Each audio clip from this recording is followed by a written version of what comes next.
Hola, ¿qué tal? ¿Cómo está? Muy buenos días, bienvenidas, bienvenidos. Comienza Asturias al Día en este lunes 29 de junio, festivo en unas cuantas localidades, unos cuantos concejos asturianos, con la conmemoración de San Pedro.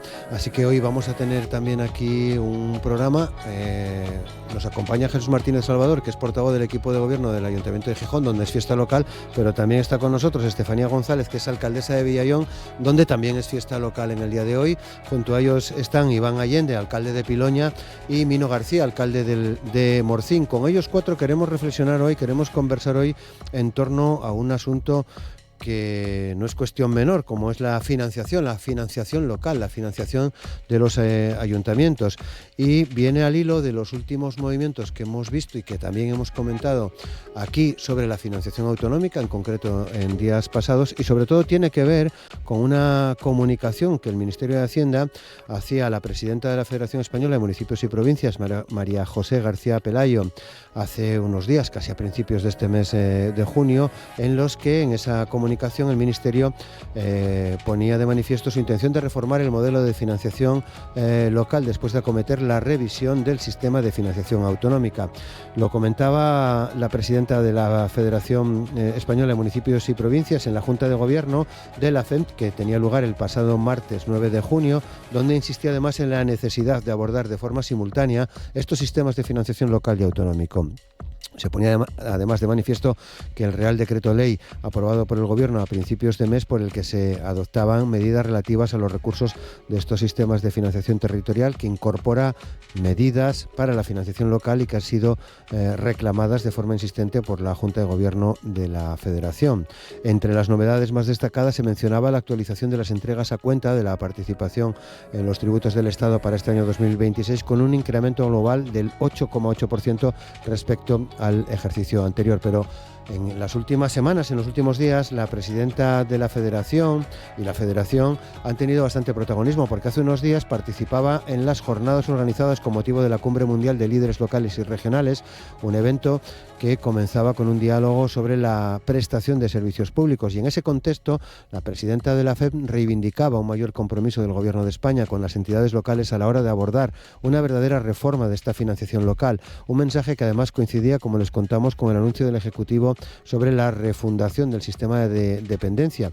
En este caso se recordaba que son los ayuntamientos los que realizan los informes previos de valoración y evaluación, colaborando de esta forma con las comunidades autónomas en la prestación del servicio. Se aprovechaba también para pedir un esfuerzo mayor para reducir las desigualdades territoriales y sociales a la hora de afrontar, por ejemplo, el impacto del cambio climático, garantizar el acceso a la vivienda, mostrar una mayor cooperación entre ciudades, territorios y países, que hoy sostienen en muchos ayuntamientos, muchos alcaldes y alcaldesas, se hace más necesaria que nunca por la igualdad de oportunidades. Tenemos que recordar, por ejemplo, que hay un hito legislativo sobre esta cuestión de la financiación local que nos lleva a hace unos cuantos años, porque la aprobación del Real Decreto Legislativo 2/2004 de 5 de marzo es el que aprueba la financiación, es el que regula, digamos, la financiación local. Así que con este tema sobre la mesa, en cuestión de segundos saludamos a nuestros invitados e invitada y charlamos ya sobre la financiación local. Asturias al Día, con Roberto Pato. Y con Amor Argüelles en el control de sonido saludamos a Estefanía González, alcaldesa de Villallón. Estefanía, ¿qué tal? ¿Cómo estás? Buenos días. Buenos días. Muchas gracias. Fiesta local en tu municipio hoy, fiesta, ¿no? Fiesta local en Villallón hoy. Bueno, fiesta grande entonces. La fiesta grande la tuvimos el sábado. Vale. Pero bueno, fiesta local. Muy bien. Sí, para descansar. Vale, pues muchas gracias por compartir con nosotros esta conversación. Un placer. Mino García, alcalde de Morcín, ¿qué tal? ¿Cómo estás? Muy bien, Roberto. Muchas gracias por estar una vez más con nosotros. Jesús Martínez Salvador, portavoz del equipo de gobierno del Ayuntamiento de Gijón. Buenos días. Buenos días, muchas gracias por invitarnos. También fiesta local. Sí, hoy también es nuestro patrono, celebramos todos los 29 de junio y un placer estar aquí en Asturias al Día. Muchas gracias. Y tenemos también con nosotros a Iván Allende, que es alcalde de Piloña. Iván, ¿qué tal? ¿Cómo estás? La verdad que un placer. Buenos días. Muchas gracias. Participabas mucho en nuestra primera etapa del programa, ¿no? Efectivamente, sí, ya hace unos cuantos años. Sí. Cuando eras el alcalde más joven de Asturias. Efectivamente, sí, es aquella primera legislatura del 15 al 19. Muy bien, pues muchas gracias por sumarte a la conversación sobre esta cuestión de la financiación local. Bueno, lo transformo en pregunta, pero está claro, porque os lo he escuchado a vosotros y a otros compañeros y compañeras decir que en cuestiones de financiación los ayuntamientos, los municipios, Iván, sois los grandes olvidados. Sí, efectivamente en el debate siempre están las comunidades autónomas, la financiación autonómica, y también tenemos que entender parte de ese debate, porque ahí están los recursos de sanidad, de educación, los grandes recursos de los grandes servicios públicos, ¿no? Pero los ayuntamientos necesitamos también clarificar un poco todas esas competencias, toda esa financiación. Yo diría que hay dos temas. Por un lado, la cuestión de fondo, de las competencias, de la financiación, de cómo nos financiamos, y por otro lado los recursos actuales, que sí es cierto que en estos últimos años se han incrementado notablemente tanto por parte del Gobierno de España, lo comentábamos antes, con esas entregas a cuenta récord y que año a año van mejorando. A nivel autonómico el Fondo de Cooperación, pero hay otra cuestión más de fondo, como decimos, que es un poco clarificar bien las competencias y esa financiación. Estefanía, los grandes olvidados sois los ayuntamientos, y los pequeños incluso un poco más todavía. Bueno, los pequeños tenemos que buscarnos la vida, ¿no? Porque es verdad que cada vez tenemos más competencias, porque somos la administración más cercana al ciudadano, y entonces digamos que nos cae todo, porque donde vienen a tocar a la puerta es al ayuntamiento y es donde tenemos que prestar el servicio. Entonces, bueno, sí es una reivindicación que se nos tenga en cuenta tanto en negociaciones como en los repartos, no solo las comunidades autónomas, y esto lo vimos, por ejemplo, con el reparto en fondos europeos, que sí es verdad que no se nos tuvo en cuenta, sino que nos tocó así algo un poco lo que nos fue dejando la comunidad autónoma. Y claro, teníamos cuantías sin actualizar, al no haber presupuestos, sin actualizar desde el 2022, al no haber presupuestos generales del Estado. Sí es verdad que ahora nos llegó recientemente que sí se nos va a aumentar el Fondo Nacional, pero bueno, es una reivindicación. El tema es, al no haber los presupuestos generales del Estado, que esas cuantías estén sin actualizar y que sin embargo estamos sufriendo como el coste de materiales y de servicios se disparó en estos 3 últimos años y sin embargo tenemos que mantenerlos con el mismo dinero. Entonces, bueno, sí que es una reivindicación municipal. Que coincides en lo básico, Mino. Sí, vamos, yo creo que no puede ser de otra manera. Yo me quedaría con 3 aspectos, ¿no? Lo primero, en este momento, la inseguridad y la incertidumbre. No tanto la cuantía económica, porque como bien todas y todos sabemos, a partir de la pandemia, y es verdad que hubo un incremento exponencial importante, ¿no? Además de los ingresos a cuenta en participaciones de tributos del Estado, siempre se venía haciendo el ajuste pues con 2 años o 3 hacia atrás, y si salía negativo había que devolver, ¿no? Cosa que al día de hoy tampoco se está llevando efecto. Por lo tanto, ¿por qué digo inseguridad? Porque depende, por una parte, del acuerdo del Congreso y, por otra parte, bueno, de la situación política, ¿no? Por lo tanto, ¿qué estamos demandando? Estamos demandando que los ingresos que vayamos a tener estén con una seguridad jurídica, y eso significa reformar en este momento la financiación de la administración local, tanto como lo que son las competencias, ¿no? Porque las competencias, bueno, están un poco también en jaque, pero a mí me preocupa también, aparte de las competencias, lo que son las transferencias que en este momento pues, están llegando de manera tanto el Principado, ¿no? como el propio Ministerio. Ponemos, por ejemplo, el plan corresponsables, donde al final son unos servicios que se están dando a la ciudadanía y que si mañana, ¿no?, cambia el gobierno o este gobierno toma la decisión de que no va a seguir, ¿cuál es el problema que nos encontramos los ayuntamientos? Que son unos servicios que estamos dando y que el ciudadano nos va a exigir, ¿no?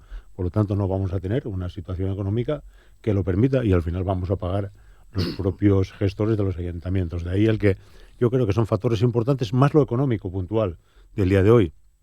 Como decía, sino asegurar, como bien comentabas tú, Roberto, estamos hablando de una ley de 2004 en la cual, bueno, pues las únicas modificaciones que hubo fue el tema de ajustes, ¿no?, legales en el 23 y en el 21, pero creo que ahora mismo urge, ¿no? Urge porque si no, estoy convencido de que va a haber ayuntamientos que pueden entrar en una situación muy difícil desde el punto de vista de gestión económica. Jesús, esto le pasa también a los grandes.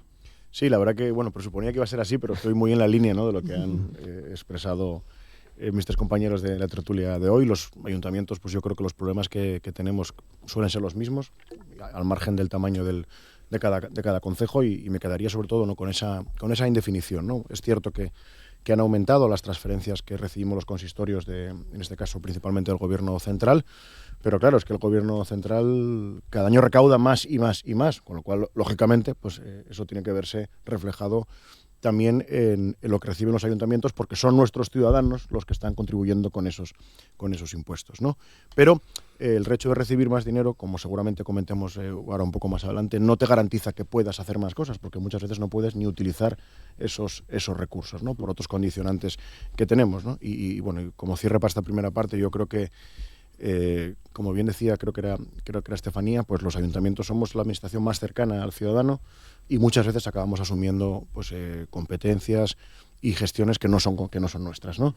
¿Y por qué? Pues porque al final, lo que decimos, ¿no?, el gobierno central queda muy lejos de un vecino del concejo que sea, y el gobierno regional pues muchas veces también, ¿no? Pero tu ayuntamiento al final siempre acaba asumiendo diferentes competencias que no son cosa tuya y que te consumen recursos que te los tienes que detraer de otras cosas que sí son muchas veces lo que tenemos que hacer. Bueno, pues ahora ya están todos los micrófonos abiertos, ya cuando querráis decir algo lo vais haciendo. En este momento, Iván, por empezar por ti, ¿qué criterios hay que tener en cuenta, según tu punto de vista, para afrontar esta reforma de la financiación local, entendiendo que hay que cogerla por los cuernos, como se suele decir? Sí, cuando hablamos de diferencias entre comunidades autónomas, de despoblación, de orografía, etcétera, pues imaginémonos los ayuntamientos, ¿no? Sin salir de Asturias tenemos 78 ayuntamientos. La forma de prestar servicios en cada ayuntamiento es totalmente diferente. Todos los servicios, imaginémonos el servicio de recogida de basuras en un municipio como Piloña, que somos 6.000 y pico habitantes, lo que recoge Piloña en un día de 6.000 y pico habitantes, en una semana, pues Gijón lo recoge en una calle, ¿no? Son diferentes conceptos que también hay que analizar. Vías de comunicación, yo siempre lo digo, tenemos casi 300 kilómetros cuadrados, estamos ahora afrontando un proyecto de casi 400.000 euros para dar servicio a 5 vecinos en uno de nuestros pueblos, con lo cual las diferencias son tremendas entre unos ayuntamientos y otros. Por lo tanto, yo creo que esa clarificación un poquitín de competencias, esa financiación no solo por habitante, que siempre hablamos de habitantes, no solo por habitante, sino teniendo en cuenta todas las características de los municipios, yo creo que es muy importante, ¿no? Y bueno, vimos últimamente un alivio en esto que decimos de las competencias. Yo creo que el traspaso, la vuelta de las competencias de las escuelas de 0 a 3 al gobierno del Principado de Asturias ha sido una noticia importante para los ayuntamientos, porque eso administrativamente para los ayuntamientos, bueno, yo creo que todos lo sufríamos en el día a día, éramos incapaces de gestionarlo, al menos los pequeños y medianos, y ese tipo de cosas, ese tipo de políticas que, bueno, aparte de crear una red pública y gratuita de 0 a 3 en toda Asturias, esa asunción de todas las competencias por parte del gobierno del Principado de Asturias y la gestión del día a día, son esas pequeñas cosas que van sumando, era lo que decíamos antes, van sumando y nos ayudan. Por eso decíamos antes que hay dos debates, ¿no? Uno, la situación actual de recursos económicos, y otra, lo que comentábamos antes de ese debate más de fondo de cómo deberíamos de financiarnos y esa seguridad jurídica que nos mantenga en el tiempo sin necesidad de acuerdos puntuales sobre la financiación. Jesús. Pues estoy muy de acuerdo, ¿no? Yo represento aquí hoy al Ayuntamiento de Gijón, pero también a Foro Asturias, y por tanto no se puede ver la evolución de la financiación local desde el prisma de un ayuntamiento de una gran ciudad, sino que los criterios de convergencia y de cohesión territorial pues tienen que estar muy claros, y no es lo mismo prestar un servicio público donde tienes una densidad poblacional muy elevada que en un municipio más rural donde pues hay una dispersión geográfica muy grande, ¿no? Yo ponía, pues, se me ocurría ahora un ejemplo, ¿no? Nosotros en Gijón, pues en el mandato pasado se decidió concurrir a fondos europeos con la reforma de 3 colegios, y hemos tenido que destinar casi 10 millones de euros de nuestro presupuesto para asumir pues unas inversiones que no son competencia municipal, que son competencia autonómica. Pues como luego tenemos esas limitaciones presupuestarias, ¿qué hace? Pues que haya casi 10 millones de euros que hemos tenido que dejar de invertir en aquello que sí es verdaderamente nuestro, ¿no? Entonces yo creo que todas estas cosas son las que, pues esta ley, que tiene más de 20 años, como bien has dicho, pues merece ser reformada, merece ser revisada, y que nos permita clarificar y poner blanco sobre negro todo, porque a veces esas decisiones, todos estaremos de acuerdo en que mejorar 3 colegios es una buena idea y que a nivel social pues es una inversión que está más que justificada, pero claro, lo tiene que hacer quien lo tiene que hacer. ¿Vino? Bueno, yo creo que como ya estaban comentando tanto Iván como Jesús, hay que, para mí, ¿no? La necesidad y urgencia es en base a lo que estamos hablando. Estamos hablando de una ley con muchos años, en los cuales, si mal no recuerdo, ¿qué se tenía en cuenta a la hora de aportaciones, la participación en tributos del Estado? Por una parte, la población, por otra parte, el esfuerzo fiscal y por otra parte también la dispersión, ¿no? Claro, ¿qué está ocurriendo ahora mismo en la mayor parte de los municipios asturianos? Fundamentalmente, en la gran mayoría hay una pérdida de población, ¿no? Por lo tanto, si fuésemos ahora mismo a la propia puesta en marcha de la ley de 2004, estaríamos hablando con una merma importante, en este caso de ingresos. Estamos hablando de que, en este caso, los municipios pueden estar divididos, bien sean parroquias o por pueblos. Realmente tenemos una caída de población que a lo mejor en cada pueblo vive una familia o dos, pero seguimos teniendo que dar los servicios, ¿no? Por lo tanto, lo comentaba Iván. Un ayuntamiento pequeño ahora mismo, tienes menos ingresos, tienes que seguir manteniendo los servicios. Por lo tanto, hay una de dos: o no damos los servicios o realmente hay que modificar la ley, como decía al principio, porque con los ingresos indirectos que ahora mismo tenemos los ayuntamientos, muy difícil, ¿no?, poder hacer un equilibrio presupuestario.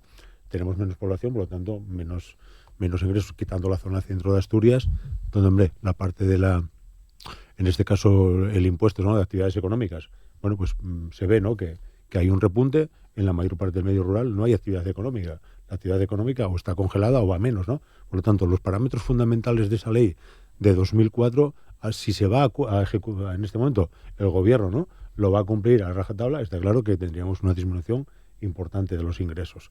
De ahí que no seríamos capaces de dar los servicios. Por lo tanto, esa urgencia tiene que ir al unísono en este caso, de la negociación en el ámbito de lo que son las autonomías. Y además yo creo que Asturias, de manera muy singular, ¿no?, lo comentábamos en más de una ocasión, hay que tener en cuenta que somos una región uniprovincial, donde no tenemos, en este caso, diputaciones. Y es verdad que hay un fondo de cooperación que afecta a 74 de los 78 municipios, pero que, bueno, el reparto lo sabemos, ¿no?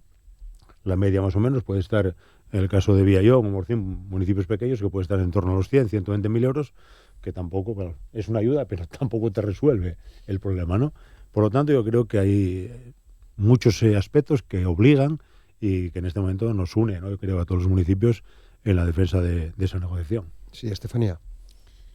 Pues hablabais aquí sobre la despoblación y tener en cuenta ese criterio. Y más puedo hablar yo en este caso, que Villallón es un municipio en riesgo de despoblación, que ahora mismo sí está teniendo ciertos beneficios o ciertas ayudas por esa característica, ¿no?, por tener mucha superficie y muy poca población y en descenso, aunque este último año conseguimos mantener y no perder población, gracias a los nuevos pobladores que están viniendo, eso sí. Pero claro, esta financiación, yo es que lo que veo es que muchas veces somos meros recaudadores, como pasó con el impuesto de afecciones medioambientales, el canon de saneamiento, o está pasando con el basurazo. Es decir, que somos meros recaudadores, que somos los que estamos dando cara ante los vecinos, que somos los ayuntamientos los que estamos subiendo esos impuestos o poniéndolos, aunque realmente somos meros recaudadores en este caso, para el Principado de Asturias. Y sin embargo, eso después nos repercute en lo que es directamente los servicios que el ayuntamiento puede prestar al vecino, ¿no?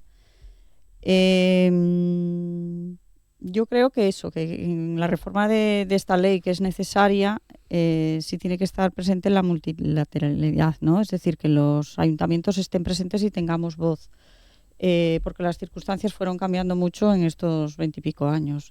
Y vuelvo otra vez a incidir en lo que subieron los costes. El fondo de cooperación municipal, que es verdad que prácticamente se está subiendo año a año, sobre todo estos últimos años, pero yo veo en Villallón que a lo mejor con 70.000 euros que teníamos antes hacíamos una obra tranquilamente de un acceso a un pueblo, a lo mejor con 10 habitantes, y ahora con 120.000 yo no puedo hacer esa obra ni media obra de lo que subieron los costes. Entonces, bueno, Eso hay que tenerlo en cuenta también. Sí, Iván. Sí, uniendo un poquitín con lo que decíamos ahora de la recaudación, también yo por eso me gusta, como decía antes, diferenciar, ¿no? El compromiso, además en Asturias, que yo creo que la Federación Asturiana de Concejos, el diálogo con el Gobierno de Asturias siempre está abierto. Yo creo que eso hay que valorarlo y hay que decirlo, porque no siempre fue igual el trato directo prácticamente entre los ayuntamientos con el Gobierno de Asturias. Antes que hablábamos de recaudación, este año yo creo que fue el primero que cambió el ente de servicios tributarios, también la forma de cobrar al ayuntamiento por cada recibo que recaudaba, y por ejemplo el ayuntamiento de Piloña pasamos de pagar 130.000 euros, creo recordar, al ente de servicios tributarios a 90 y pico, ¿no? Esas pequeñas cosas, sí es cierto que claro, con lo que va subiendo la vida, los materiales, como comentábamos ahora, pues poco a poco se va absorbiendo, pero son pequeñas cosas que nosotros la verdad que nos dan un respiro, ¿no? Hablábamos del fondo de cooperación, yo creo que está en torno a los 12 millones de euros. En nuestro caso, por ejemplo, subió de 140 a 240.000 euros. Es una subida notable, y ese sí que ya desde su concepción tenía esos aspectos de la despoblación, la orografía detrás del reparto, ¿no? Entonces lo que se trata es de ir poco a poco buscando fórmulas que nos alivien, pero sí es cierto que tenemos que tener pues una ley que ampare todo eso, ¿no? Y si de una vez por todas conseguimos algún día llegar a un acuerdo en cuanto a la financiación autonómica, pues yo creo que la financiación local, como bien decíamos antes, tenía que ir un poco de la mano, ¿no?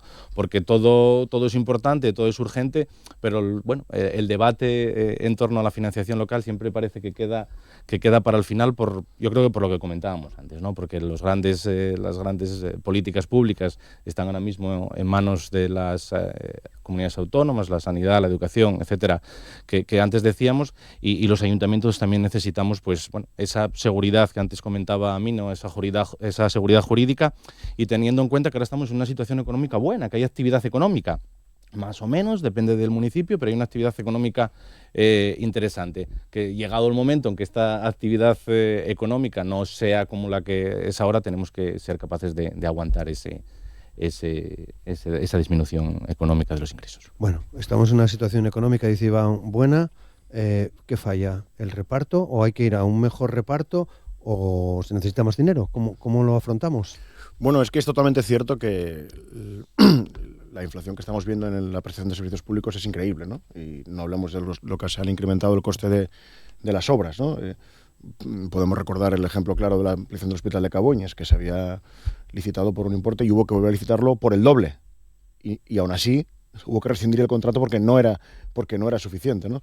Por tanto, eso pues bueno, nos deja con muy poco margen, ¿no? Nosotros, por ejemplo, en Gijón, además tenemos una política fiscal de contención, es decir, nosotros pues llevamos muchos años congelando todos los impuestos locales, y sí es cierto que recibimos más de otras administraciones, pero insisto, no tenemos forma de poder usar todo ese dinero, ¿no? Tenemos superávit, tenemos remanentes, tenemos ahorros, pero se tiene que quedar en el cajón, ¿no? Porque el Gobierno de España no nos deja utilizarlos, ¿no? Entonces es importante que no se trate a todos los ayuntamientos por igual, ¿no? Porque nadie obvia que si hay un ayuntamiento que tiene una deuda totalmente desorbitada y que tiene, bueno, pues unos indicadores de gestión que son francamente muy mejorables, pues a lo mejor sí hay que atar en corto a ese ayuntamiento, pero ¿por qué a todos por igual?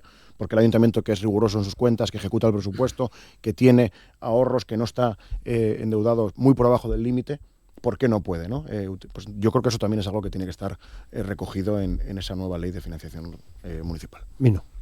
Jesús, abres un debate y una puerta que yo siempre vengo planteando, ¿no?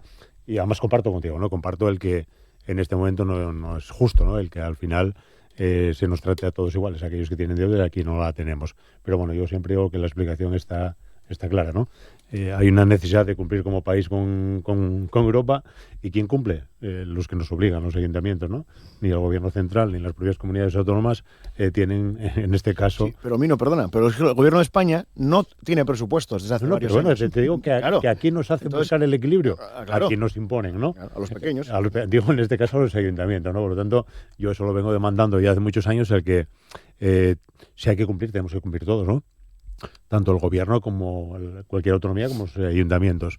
Está claro que hay que gestionar desde el punto de vista de equilibrio de presupuesto, ingresos y gastos, y hombre, también es verdad que no se puede caer en lo que pasó en los años 2000 en adelante, ¿no? Donde al final pues se le hacían presupuestos, como digo, con un equilibrio cero, pero al final siempre eran negativos, ¿no? Creo que eso tampoco es bueno para los ayuntamientos, pero también tengo claro que los ayuntamientos no estamos para tener el dinero del banco. Tenemos que tener capacidad, ¿no?, de gestión y sobre todo de pago a proveedores en tiempo y forma, pero a partir de ahí los recursos que tengamos son propios y los tenemos que tener, poder destinar. Pero bueno, a lo que vamos, ¿no? En este momento, como decía, lo primero, seguridad jurídica. Lo segundo, yo creo que ante esta situación económica, creo que habría que tener una mayor también aportación a lo que son las entidades locales y sobre todo yo creo que una mejor redistribución, ¿no? ¿Por qué? Lo comentaba Iván y lo comentaban en este caso tanto Estefanía como Jesús. Porque cada día, yo creo que ahora mismo cuesta más, ¿no?, el ejecutar cualquier tipo de obra, y yo creo que en el medio rural hay algo a mayores, ¿no?, que era un trabajo que hacían las comunidades vecinales, las esteferias, en los cuales ahorraban una parte del trabajo de los ayuntamientos. Eso al día de hoy no existe por dos razones, ¿no? Uno, porque la gente que hay es mayor y la joven tiene que trabajar pues casi las 24 horas, por lo tanto no hay tiempo material para poder ayudar. ¿Qué nos obliga a los ayuntamientos? A tener que hacer un mayor gasto, en este caso en personal, o bien sea contratación externa, para mantener las condiciones de los pueblos, ¿no? Por lo tanto, yo creo que ahí comparto en que tiene que ser una mayor financiación y una mejor redistribución. Sí, Estefanía. Añadiría además, Mino, que en las zonas rurales además la mayor parte de las veces son segunda residencia. Uh-huh. Es gente que se fue a las ciudades y entonces a ver quién va a hacer esta feria. Vamos, la sexta feria la hacen los ayuntamientos, vamos, eso claramente. Y eso sí que es verdad que no percibes nada, absolutamente nada por ese servicio, sino que ahora mismo ya es, por lo menos en el caso de Villaín, es una obligación. Sin duda. Cambió la cultura, yo creo, también de la gente. Aparte de que haya más o menos gente, cambió la cultura, porque yo lo veo en el propio municipio que, bueno, hay sitios donde toda esa cultura permanece y la gente se une, sale, queda un sábado para limpiar la carretera de turno, el camino de turno, pero cambió el día a día de vivir. Lo hablamos de la forma de trabajar, la forma de disfrutar de la vida, la forma del ocio, todo influye. Parece que no, pero ahora al final... suele ser que lo haga el ayuntamiento. Eso, sí, todo y otra cosa apuntaría también en relación a lo que decías y bueno, comentabais todos un poco, ¿no? Yo creo que los ayuntamientos tenemos que mirar al céntimo todo lo que gastamos. Todo, tenemos el presupuesto súper ajustado y todo va al céntimo. Y después ves que en otras administraciones parece que hay unos desmanes ahí de gasto y tal, que dices, pero bueno, ¿qué es esto? Yo esto no me lo puedo permitir. Y sin embargo en otras administraciones sí. Yo creo que eso también tiene que yo tener... no sé si os pasa también, pero... Bueno, en algunos ayuntamientos, y con razón, ¿no? En este caso los interventores, secretarios, ante esa indefinición jurídica, pues siempre te dicen, oye, no vayas al gasto 100%, deja una parte en el fondo de contingencias por si hay que devolverlo, o por si cambia el gobierno. Por lo tanto, que al final, cuando estamos hablando de ingresos a cuenta, de incrementos importantes, siempre hay una parte que al final, bueno, podremos... como digo, gastar a últimos de año, pero a veces que no llegas, ¿no? Yo antes no lo tenía, ya desde hace 2 años sí que lo tenemos por eso, ¿no? Claro. Porque, sí. por si acaso, como su nombre indica, una contingencia sobrevenida llega, ¿no? Y luego, en cuanto a poder gastar o no, yo creo que en la última modificación, de hecho en la última modificación, sí es cierto que los superávits se pueden invertir, financieramente sostenibles, tema de vivienda. Lo que pasa que al final pues los tiempos son los que son y las administraciones, como decíamos antes, ¿no? Para ejecutar esos presupuestos, para ejecutar todos esos recursos, pues lleva mucho tiempo, ¿no? Hoy día la ley de contratos, todo lo que nos obliga a las entidades tan chiquitinas como las nuestras, es lo mismo que para un ministerio o para una comunidad autónoma y la capacidad es la justa, con lo cual también es cierto que el ritmo de ejecución es menor, ¿no? Nosotros lo vimos con los fondos europeos, que concurrimos a unas cuantas convocatorias, somos también municipio de transición justa, como algunos de nuestros compañeros que están aquí. Nos costó mucho sacar esas subvenciones porque eran por concurrencia, como digo, y ahora estamos ejecutando, pero también cuesta, ¿no? Ahora tuvimos una ampliación de plazos, pero esas ejecuciones, además de tener los recursos, hoy día sí es cierto que cuesta mucho sacarlas adelante. Claro. ¿En Gijón tenéis estas ferias, Jesús?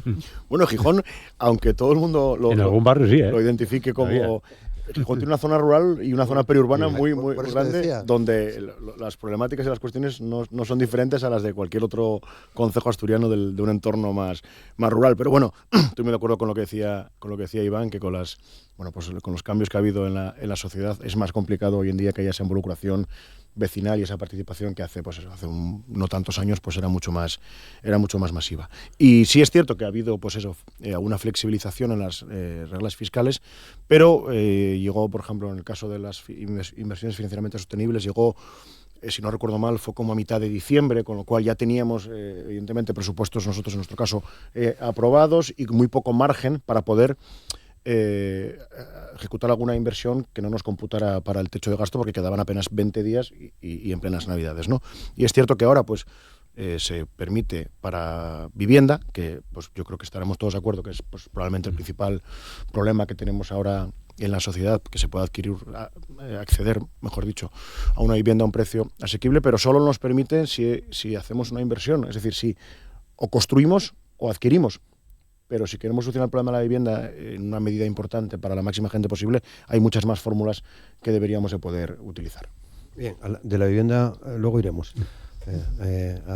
Luego iremos a meternos en ese asunto, porque me gustaría que explicaseis todo esto, que se os entiende muy bien y que estamos acostumbrados a escucharos hablar de ello, de las famosas minocompetencias impropias, ¿no? Quizás en ayuntamientos como el tuyo, Morcín, como pueda ser el de Villallón también, seguramente que en Gijón también tienen lo suyo y en Piloña, pero es en ayuntamientos pequeños donde tú a una vecina no le puedes decir, oye, mira, vete a Oviedo.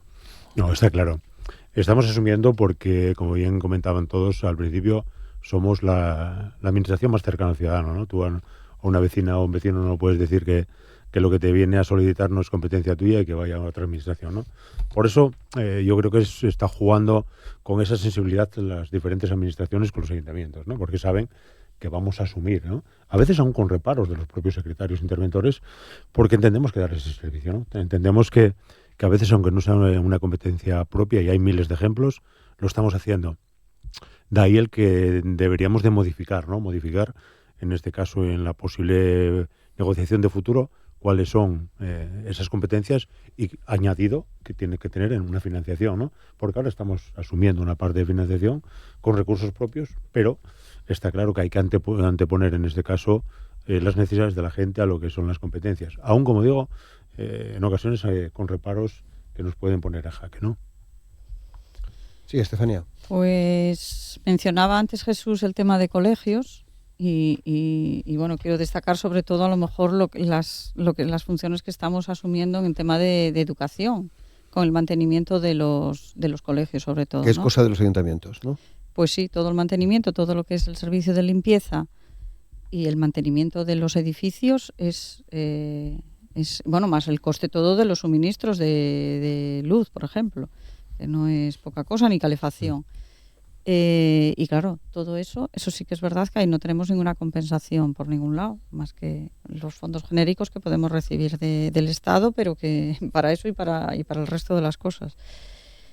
O como puede ser aunque la ayuda a domicilio, el servicio de ayuda a domicilio en el caso de Villallón, pues se presta de forma directa, no va a través de empresa ni nada, sino de forma directa.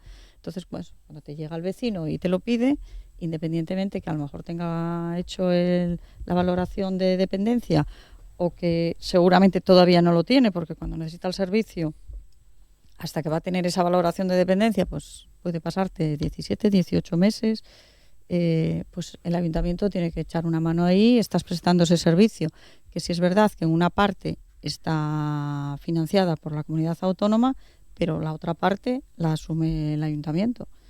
Porque aunque tengas una ordenanza por la que se cobra por ese servicio, nunca cobras el 100%. Y menos en zonas rurales donde los ingresos suelen ser pensiones del campo, que son muy bajas, y lo más seguro es que estén exentos de pagar, lógicamente.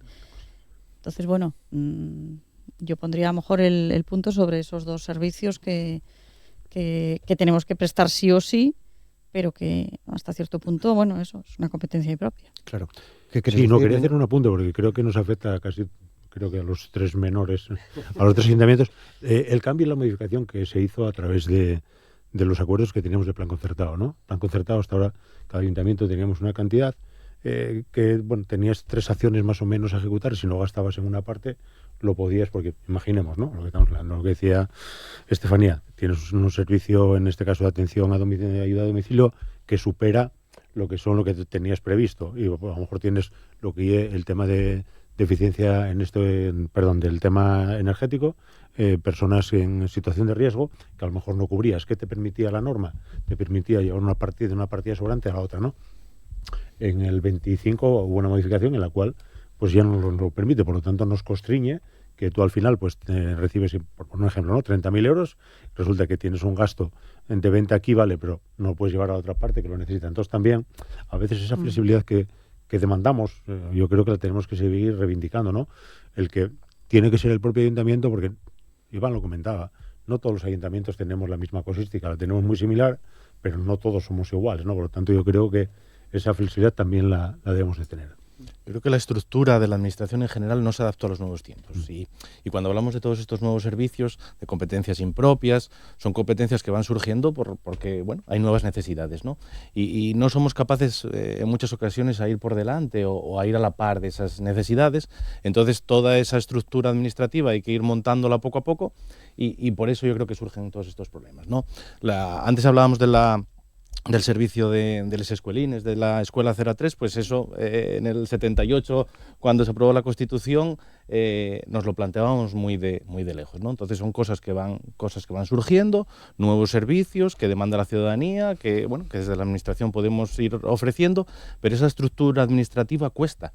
Yo lo veo en un ayuntamiento, pues imaginaros a nivel del Estado, o a nivel de las comunidades autónomas, ¿no? Esa nueva estructura, esa modernización de la administración en cuanto a los nuevos servicios, yo creo que también es muy, muy, muy importante para ir también clarificando todas estas materias, porque de nada nos vale tener una ley actual, nos dará seguridad jurídica tener una ley actualizada si luego detrás en cada administración, no hay servicios potentes que puedan ser capaces de gestionar todas estas políticas públicas, ¿no? Entonces yo creo que es también importante esa modernización de la administración. En vuestro caso, Jesús, ayuntamiento como de Gijón, pienso en los grandes incluso de la comunidad, ¿no? Avilés, Las Cuencas, Oviedo, ¿es más fácil afrontar esos servicios, esas competencias impropias?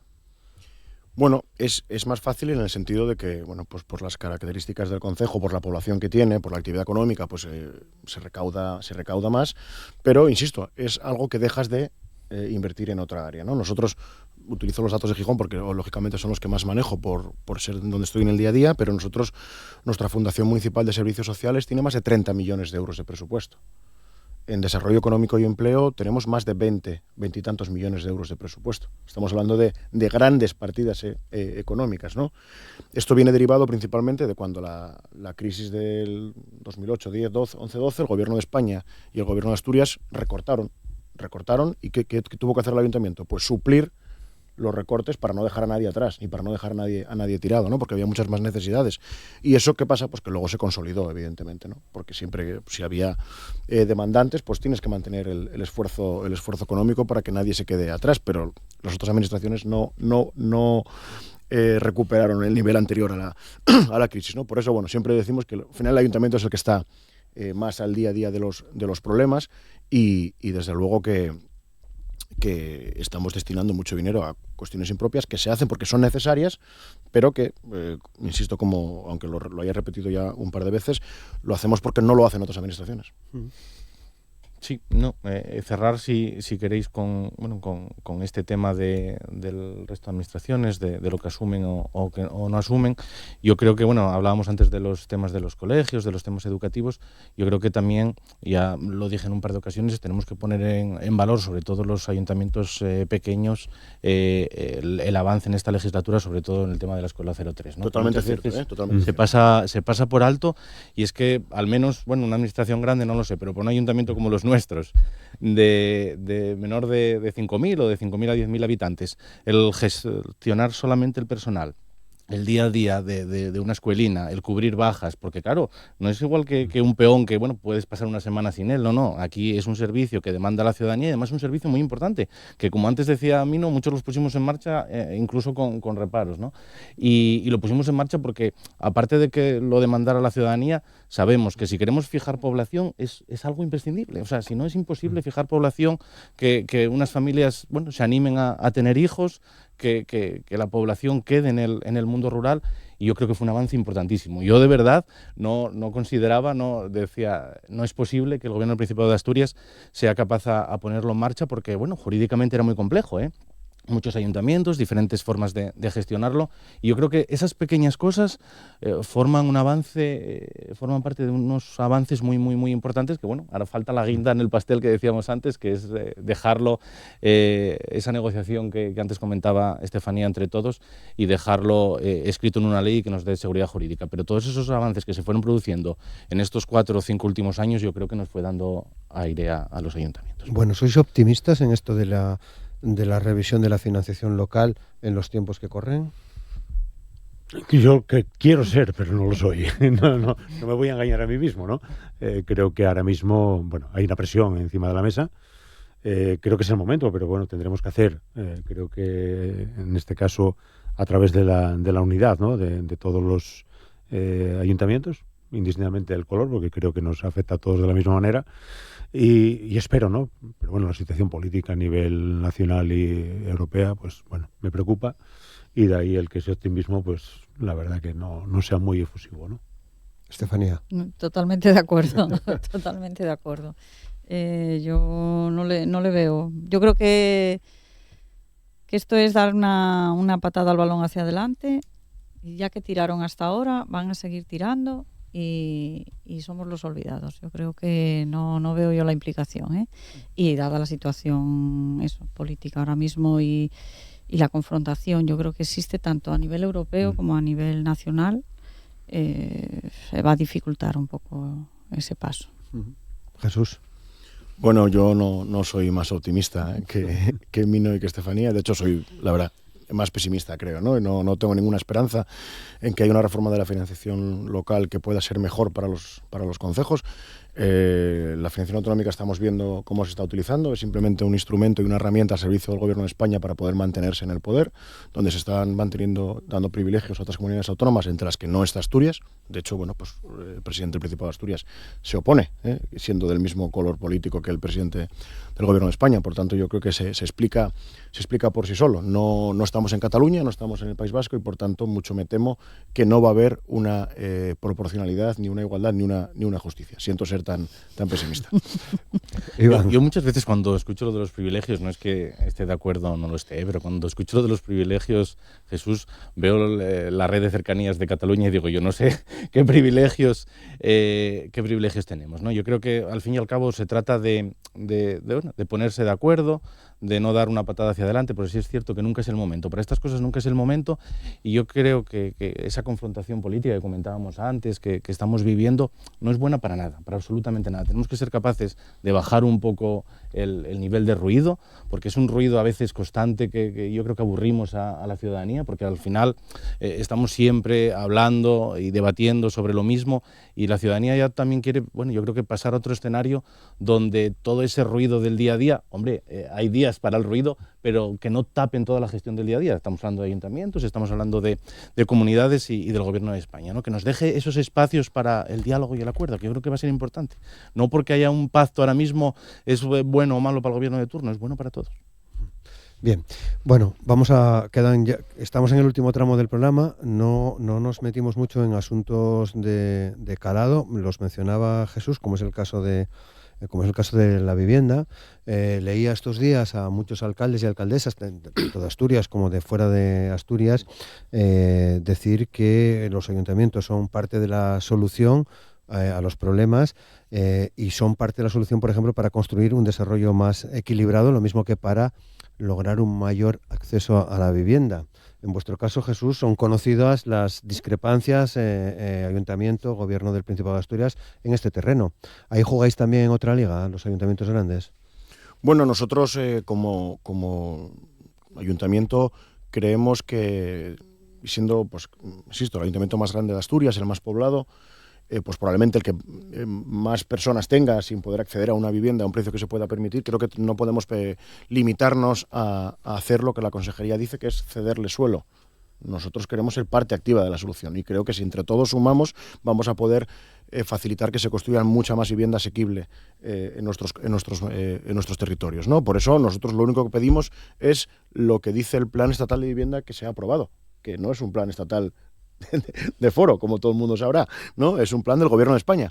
Por lo tanto, ese plan habilita un montón de líneas y de ayudas para que se pueda desarrollar vivienda de muchas maneras diferentes. Creo que hay 21 líneas de ayuda y el Gobierno de Asturias se centra en solo promover vivienda pública directamente, que hay que hacerlo, pero exprimamos el plan al máximo. Vamos a recibir 300 millones de euros para los próximos 4 o 5 años. Vamos a utilizarlos. Es lo único que le pedimos y además nos ofrecemos a colaborar y a la parte que nos corresponda estar ahí. Por supuesto, con lo que es nuestra competencia directa, como es la gestión del suelo, pero incluso también aportando recursos económicos. Pero lamento que de momento pues no estamos teniendo demasiada receptividad por parte del consejero Ovidio Zapico. Estefanía, en tu caso en Villayón, porque tanto Piloña como Morcín, bueno, parece que en este tema de la vivienda igual juegan en otra liga distinta a la tuya. Uh-huh. Pues la problemática que a lo mejor tenemos en Villayón en relación, o pueden tener, sé que además el resto de municipios, por lo menos en el occidente asturiano, con el tema de vivienda, es sobre todo la limitación que hay por parte de Vipasa para la utilización de las viviendas públicas ya edificadas, que solo puedan ser adjudicadas a personas que realmente estén en riesgo de exclusión social o en situación de emergencia social. En las zonas rurales no tenemos, a Dios gracias, ese tipo de perfil, ¿no?, entre la población, pero sí tenemos muchos jóvenes que quieren independizarse, que quieren seguir viviendo en Villayón y que a lo mejor no tienen otro tipo de vivienda disponible.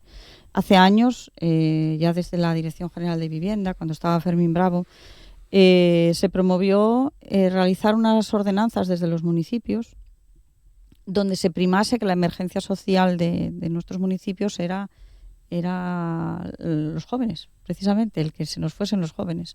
Se nos fuesen, iban a la zona costera, digamos, que era donde había población vivienda para poder independizarse. Lo llevamos a cabo y efectivamente funcionó. Las viviendas, encima, bueno, Vipasa no las tenía vacías, que se consiguió llenarlas. Y por lo menos unos años esa población joven pues se independizó y ahora pues pueden optar a comprar una vivienda e incluso a edificar y quedarse en el municipio. Yo creo que hay que seguir por esa vía, hay que volver a esa vía y facilitarlo para que la población del medio rural se pueda quedar. Y por otra parte está la conservación de los antiguos edificios de escuelas rurales. Financiación, y es lo que pido, financiación para poder rehabilitar esos edificios y que ayudaría a que los pueblos también pues sigan con población joven, que son los que al fin y al cabo demandan poder vivir en esas escuelas. Vale, no sé si en tu caso, Mino, el hecho de estar en la zona central ayuda. Bueno, a ver, yo creo que cada municipio es muy, muy peculiar el tema urbanístico, ¿no? A ver, yo hablo en este caso de la experiencia desde lo que conozco, que es Morcín, el cual nosotros tenemos una limitación muy grande, fundamentalmente porque tenemos casi acotado el espacio donde se puede construir, ¿no? De ahí el que estemos tratando, ¿no?, y apoyando a ver si al final, con la modificación de la LOITA, nos permite pues modificar fundamentalmente el medio rural, porque ahora mismo estamos muy limitados. Y después, bueno, porque hay determinaciones que en su momento se hicieron, donde nosotros el mayor espacio que se podría construir en Morcín está dentro de unidades de actuación, en la cual, bueno, pues como bien sabemos, en aquel momento se tomó una determinación, ¿vale?, que quien la haya tomado, ¿no?, que parecía que era el modo de expansión, en la cual pues entre diversos propietarios, bueno, pues pudiesen poner en marcha la urbanización y el reparto equitativo y construir, ¿no? Te puedo asegurar que el 90% de lo que ahora mismo se podría construir en Morcín está bajo ese sistema, ¿no? Por lo tanto, en el momento que haya alguien que no, en la gran mayoría no quiere actuar sobre ello, no se va a poder modificar. De ahí el que, bueno, como digo, estamos intentando modificar el PGU y ahora mismo dentro del terreno que tenemos público. Una parte nosotros la tenemos en la Vega de la Foz, donde al final hay otros 4 propietarios que estamos en una situación similar, ¿no? Por lo tanto, ahí está claro que como ayuntamiento no podríamos ir a ser quien lanzase en este caso adelante, porque no tenemos los recursos tampoco para urbanizar. Y sabemos que el plan en estas unidades lo primero que te dicen que hay que tener urbanización, tener los servicios y a partir de ahí construir, ¿no? Tanto yo creo que es complicado, ¿no? De otra manera, bueno, es verdad que hay muy poca vivienda vacía y que ahora mismo tenemos un problema, somos conscientes de ello.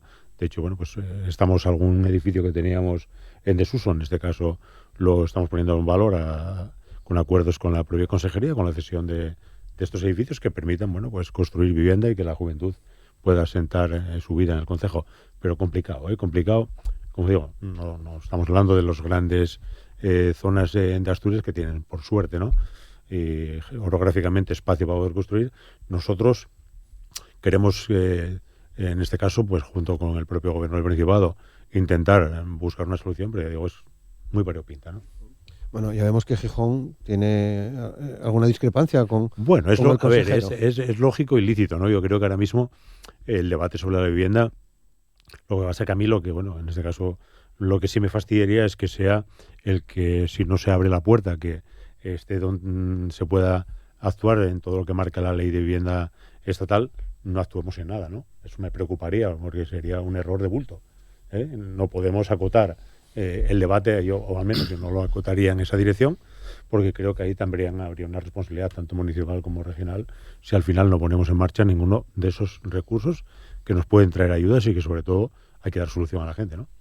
Iván. El problema yo creo que es de todos los municipios, ¿eh? Obviamente, como decíamos, cada uno en su medida y en su forma, pero nosotros aquí también lo estamos viendo, ¿no? O sea, para alquilar algo, para comprar algo, ahora es muy difícil. Además, la zona rural, desde la pandemia a esta parte, bueno, yo creo que cambió un poco la concepción de la gente. Cada vez la gente aspira a poder vivir en la zona rural, en gran medida salir de esas macrociudades que hay por el resto del país y tenemos un problema. Pero también tenemos que aprovechar esta oportunidad del plan de vivienda que comentábamos antes, que el gobierno a nivel nacional puso en marcha, el Partido Socialista también a nivel nacional. Es una gran oportunidad, como decíamos antes, con muchos recursos económicos movilizados que tenemos que aprovechar. Y hay que aprovecharlos porque el problema es real. El problema, bueno, estamos viendo debates en todos los países sobre la vivienda, con lo cual el problema es real y global. Y nosotros ahora con este plan de vivienda aprobado por el Gobierno de España y puesto en marcha con recursos económicos además, tenemos que ser capaces, como decía ahora Mino, de aprovecharlo, porque al fin y al cabo es el futuro de nuestros jóvenes. Muy bien, pues llegamos al final, pero tenemos tiempo todavía para una última reflexión de cada uno de vosotros en torno al tema por el que hoy os convocamos, que es esa ley de la financiación local, o sobre lo que queráis, sobre la situación que más inmediata a la que os estáis enfrentando vosotros, por ejemplo, en Gijón. Sí, bueno, pues a ver, como cierre, ¿no? Y hablando del tema central de hoy, pues nosotros como ayuntamiento pedimos que haya una reforma de la financiación local, pedimos que los ayuntamientos estén presentes, que sean partícipes de ella, porque somos los que más conocemos la problemática, los que tenemos que estar en la toma de decisiones para el futuro. Pedimos que se haga con justicia, pedimos que se tenga en cuenta a quien más lo necesite, pero también que se tenga en cuenta a quien gestiona bien y a quien es capaz de gestionar los recursos municipales de una manera eficiente y que se le permita maximizar pues todas las capacidades que tiene para que nuestros territorios mejoren. Mino. A ver, yo me quedo con lo que comentaba también Iván, ¿no? Yo creo que el cambio afecta a todo, ¿no? Por lo tanto, el cambio ahora mismo de los municipios es abismal, por lo tanto, tiene que haber un cambio también en la propia modificación de la ley. Como digo, hacer un llamamiento, ¿no? Yo creo que en este caso a quien tiene la competencia, fundamentalmente, de poner en marcha la negociación, intentar buscar acuerdos y sobre todo porque, bueno, creo que si queremos seguir manteniendo, en este caso, el medio rural, tenemos que mantener los servicios. Tienen un coste y si no es así, de poco va a servir los discursos si no van acompañados en este caso de ley, ¿no? Estefanía. Pues yo creo que hay que tener en cuenta y premiar la buena gestión.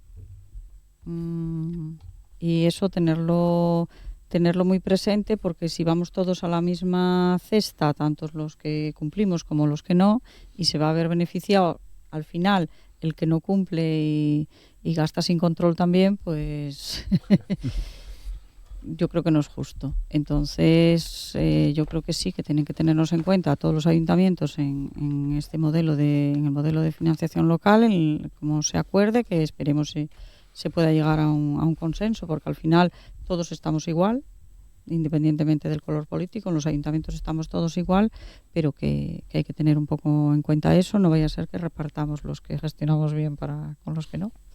Iván.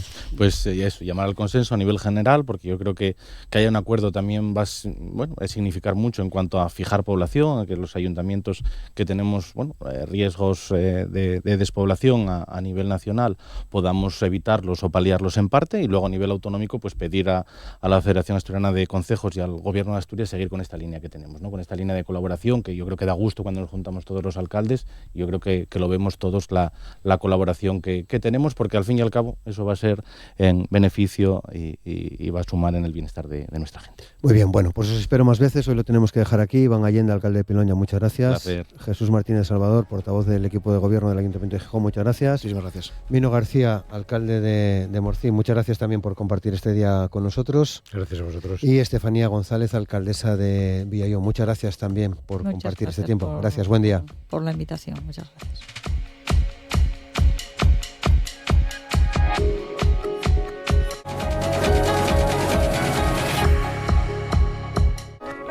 Hoy en la entrevista de Asturias al Día vamos a conocer cómo se está desarrollando un trabajo en el CSIC en Asturias, un trabajo que tiene que ver con la investigación que lidera Juan Carlos Abanades. Está con nosotros porque es uno de los premios Transferencia CSIC 2025. El Consejo Superior de Investigaciones Científicas celebraba hace unas semanas el acto de entrega de los terceros premios CSIC de Transferencia y Emprendimiento, cuyo objetivo es reconocer las actividades que desarrollan el personal investigador y los centros e institutos del Consejo en estos ámbitos, así como fomentar la cultura emprendedora, dando visibilidad a sus logros científicos y tecnológicos. Los galardones se entregaron durante la reunión anual de los equipos de dirección del CSIC, un encuentro que se celebró en Alicante, si no me equivoco, y que tenía como objetivo coordinar e impulsar la estrategia institucional y científica del organismo. Y uno de esos premios es el que ha recibido Juan Carlos Abanades, a quien ya saludamos. Juan Carlos, ¿qué tal? ¿Cómo estás? Muy buenos días. Muchas gracias. Enhorabuena también, por supuesto, por el premio. Me imagino que os ha hecho en el equipo en el que trabajas, ilusión, ¿no? Sí, muchas gracias. Por supuesto, este tipo de reconocimientos siempre suponen un estímulo muy importante a seguir trabajando en lo que llevamos ya unos años desarrollando y que esperamos, como dice el título del premio, que sea una tecnología que finalmente se transfiera y que no en muchos años no la podamos ver a escala real, haciendo lo que tiene que hacer, ¿no? Vale. Claro, ¿cuántos años llevas con esto? ¿O lleváis? Bueno, yo soy el más viejo. Veterano, más veterano. Tirando a viejo ya. Y no, llevo quizá 20, ya tengo que cambiar el contador, 26, 27 años, desde justo antes del cambio de milenio. Empecé a ver, leyendo como hacemos los científicos, literatura antes y lo que se estaba haciendo en aquellos tiempos, que este tema de luchar contra el cambio climático capturando CO2, es decir, marcando el objetivo de reducir, sea como sea, las emisiones masivas de CO2 a la atmósfera, era un tema que iba a estar ahí durante décadas y lo va a estar, porque ahora hablaremos, ¿no? Espero. Sí, claro. Es una de las herramientas clave para luchar contra el cambio climático, claro. Desde luego, claro, pero explícanos esto el proyecto premiado, digamos, es captura de CO2 con CaO. Sí, óxido de calcio. Bueno, el CaO es la cal de toda la vida. Además, en Asturias tenéis, hay mucha experiencia, los calierus, ¿no? Sí, en Asturias, ¿no? Son sitios donde, fíjate, desde hace siglos se hace cal. Es decir, se coge piedra caliza, que es lo que más tenemos, que junto con carbón. Todos los picos de Europa son piedra caliza, o sea que por eso no va a faltar.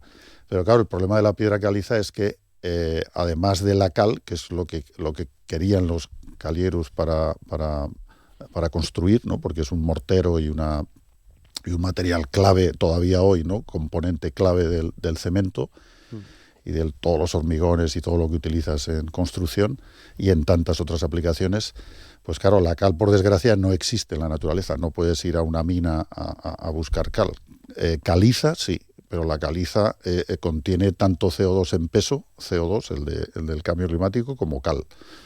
Luego, en los calierus, además de toda la leña y todo el material combustible que tenían que meter ahí para descomponer la piedra y quedarse con la cal, además del carbono que sale de ese combustible, pues salía el CO2 de la piedra, ¿no? Y eso es claro, eso es lo que no puede ser, ¿no? Es decir, me estoy enrollando ya, pero la clave aquí es, cal tienes toda la que quieras si me dices qué vas a hacer con el CO2 que viene sí o sí acompañando la cal, ¿no? Claro. ¿Y hacia dónde apunta lo que estáis investigando? Eso es, nosotros desde aquellos años empezamos a ver el material caliza y cal como un material ideal para grandes sistemas de captura de CO2. Es decir, la clave siempre en nuestros procesos y en las cosas que hemos ido desarrollando, los proyectos que hemos ido desarrollando, el material clave es siempre la cal, a la que le obligamos en ciertas condiciones, a absorber CO2 y en ciertas otras condiciones, cambiándole el entorno, ¿no? Eso es lo nuestro, entregarnos ese CO2 en forma de altísima pureza, ¿no? Esa es la clave. Es decir, tú capturar CO2 en el fondo es separar CO2. Luego a la cal nosotros le obligamos a ir allí a cogerlo, puede incluso cogerlo del aire. Estaba hablando, o sea, te estaba contando ahora de los calierus, pero sí, cuando se aplica la cal, como hacían nuestros abuelos hace siglos, ¿no? Esa cal, ella solita, en una pared, ¿no? En contacto con el aire, acaba recuperando el CO2 que le obligaste a perder. Acaba siendo carbonato, ¿te das cuenta? Está cogiendo CO2 de la atmósfera. De hecho, tenemos proyectos nuevos muy bonitos en esa línea, donde el objetivo es precisamente ese, ¿no? Incluso el CO2 de la atmósfera, capturarlo con la cal, y luego, claro, una vez que lo tienes ahí en la piedra, capturado, insisto, como por desgracia no hay cal libre en la naturaleza, tienes que regenerar la cal, es decir, tienes que extraer ese CO2 de alguna forma y quedarte con él ya de una forma separada y para hacer algo con él, ¿no? Por lo tanto, ha sido necesario transformar una investigación científica en una tecnología con potencial aplicación industrial. Claro. Ese es el tema. Es decir, cuando hablamos de captura de CO2, o al menos cuando hablamos nosotros de captura de CO2, estamos hablando siempre de, como objetivo final, de capturar cantidades gigantescas de CO2, porque si hablamos en serio de luchar contra el cambio climático, pues la cantidad de lo que estamos hablando es siempre una barbaridad, ¿no? Miles de millones de toneladas. A veces estos números hay que sentarse, digo yo muchas veces, y pensar en símiles y en equivalentes, ¿no? Para entender lo que significan, ¿no? Porque son realmente tan grandes que no es fácil intuir de qué estamos hablando, ¿no? Cuando hablamos de miles de millones de toneladas de CO2 al año, ¿no? Entonces eso quiere decir que estos sistemas van a acabar siendo siempre algo parecido muy desde fuera, algo muy muy grande, como una gran cementera, una gran central térmica, ¿no? Pero que va a ser el dispositivo de captura, ¿no? Y por supuesto con inversiones de cientos de millones de euros para conseguir ese objetivo, ¿no? De no emitir CO2 a la atmósfera, porque te estás quedando con el CO2 antes de emitirlo, ¿no? Bueno, hablabas nos ponéis el ejemplo de la cal en una pared como sistema para captar CO2, sí. Pero ¿en qué otras cosas trabajáis aquí en el INCAR? Sí, bueno, nosotros en nuestro grupo siempre estamos dándole vueltas a variantes de ese mismo proceso. Vale. Pero claro, cuando cambiamos la variante, lo cambia todo. Es decir, por ejemplo, en el caso de cuando aplicamos captura de CO2 de la atmósfera, donde hay ahora proyectos muy bonitos en esta línea en todo el mundo, y creo que nosotros vamos a estar ahí seguro en esa guerra tecnológica, ¿no? Hay más de... el otro día salía una revisión de la Agencia Internacional de la Energía, donde han detectado ya más de 150 startups, empresas dedicándose a este futuro negocio de la captura de CO2 de la atmósfera. Ahí estamos, como os decía, utilizando la cal a temperatura ambiente y en una superficie. Ahí la clave, por supuesto, desde el punto de vista de la ingeniería del sistema, ¿no?, es generar muchísima superficie para que el aire contacte con la cal y pueda hacer ese dispositivo, el trabajo de absorber el CO2 de ese gran flujo de aire que tienes que meter ahí, ¿no? Pero claro, si me cambias y me dices, no, es que queremos capturar CO2 de una chimenea. Es decir, antes de que salga el CO2 a la chimenea, tienes que hacerlo pasar por una máquina, hay gente, a mí no me gusta la palabra filtro, pero es parecido el concepto, es un filtro, ¿no?, de las moléculas de CO2, donde vas a obligarle a pasar a todos esos humos, ¿no?, sí, por un dispositivo para capturar el CO2, sí, con cal, ¿no? Lo que pasa es que en ese caso, y eso ya no me puedo enrollar aquí, ¿no?, pero en ese caso las condiciones son tan diferentes que incluso físicamente desde fuera tú dirías, bueno, esto no tiene nada que ver con aquello, porque es cierto que estamos haciéndolo de una forma muy distinta, pero en el fondo la reacción es la misma, ¿no? Y eso es lo interesante, que con estos materiales, al ser tan baratos, tan disponibles en cualquier parte del mundo, tan reutilizables en otras aplicaciones industriales, los residuos de cal pues tienen salida sin duda para las cementeras, ¿no?, encantadas de la vida de que les des cal en vez de caliza, ¿no?, porque van a reducir ellos mismos sus emisiones. Es decir, la cal tiene un montón de virtudes, ¿no?, que la verdad es que nunca se han investigado antes en detalle para aplicaciones de este tipo, porque nadie quería capturar CO2, ¿para qué?, ¿no? O sea, se echaba a la atmósfera y ya está. Pero ahora que tenemos encima esa, digamos, responsabilidad, pues es un material súper versátil. Con lo cual se abre un panorama realmente interesante y potente, ¿no?, con muchas virtualidades, ¿no? Bueno, yo espero que sí, pero ahí estás preguntando a uno interesado en... Yo creo que sí. Hay escépticos que, por supuesto, están buscando otras rutas. Esto es pura competencia tecnológica. Es decir, para capturar CO2, ese mensaje es importante también reconocerlo. Hay tecnologías ya existentes, es decir, tú si eres ArcelorMittal o UNOSA o quien quieras con grandes emisiones de CO2, puedes ir a comprar ya hoy. Los famosos derechos, ¿no?, de emisión. Claro, pero el problema es que cuando van a comprar no les gusta el precio de lo que supone hoy. Luego en esa carrera de hacer nuevas tecnologías más baratas haciendo lo mismo es donde entran nuestras tecnologías de cal, ¿no? Creo que hay otro debate ahí también en torno a qué hacer, almacenar o reutilizar, claro, el CO2. Ese debate es el más peliagudo aquí, siempre, y siempre lo será. Es decir, entonces en esto primero hay que ser muy, muy honrados en ese balance de carbono, ¿no? Y yo creo que lo entiende hasta un niño. Luego es sorprendente a veces que haya debates científicos con esta diferencia clave entre almacenar y reutilizar. Uh-huh. Entonces, si almacenas permanentemente, es decir, si el CO2 una vez capturado, literalmente lo metes bajo tierra y buscando sitios donde, pues como los antiguos yacimientos de petróleo o de gas, ¿no?, donde, como digo yo siempre, hasta los que no somos geólogos entendemos que si hubo allí gas durante millones de años y ya no lo hay porque no lo hemos quitado, ¿no?, pues bueno, pues se puede inyectar CO2, que es otro gas, ¿no?, e incluso que se escapa casi con menos facilidad que el metano y el gas natural.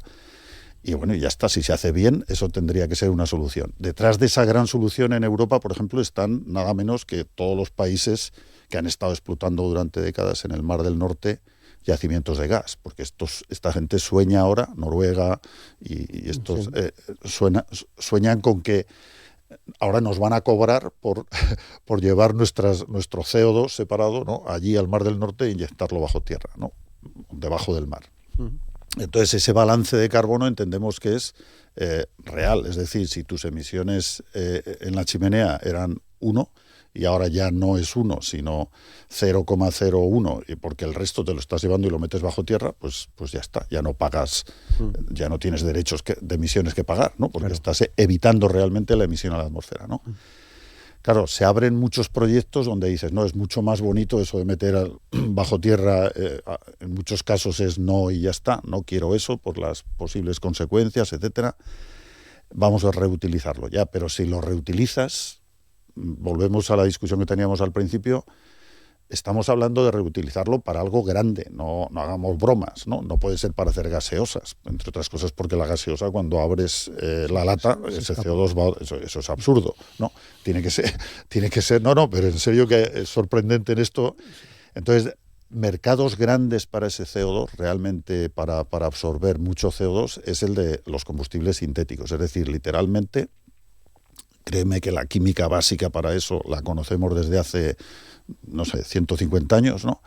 CO2 más hidrógeno, o sea, más electricidad renovable, da gasolina. Es decir, puedes hacer combustibles sintéticos y de aviación, esto es un mercado tremendo ya, ¿no?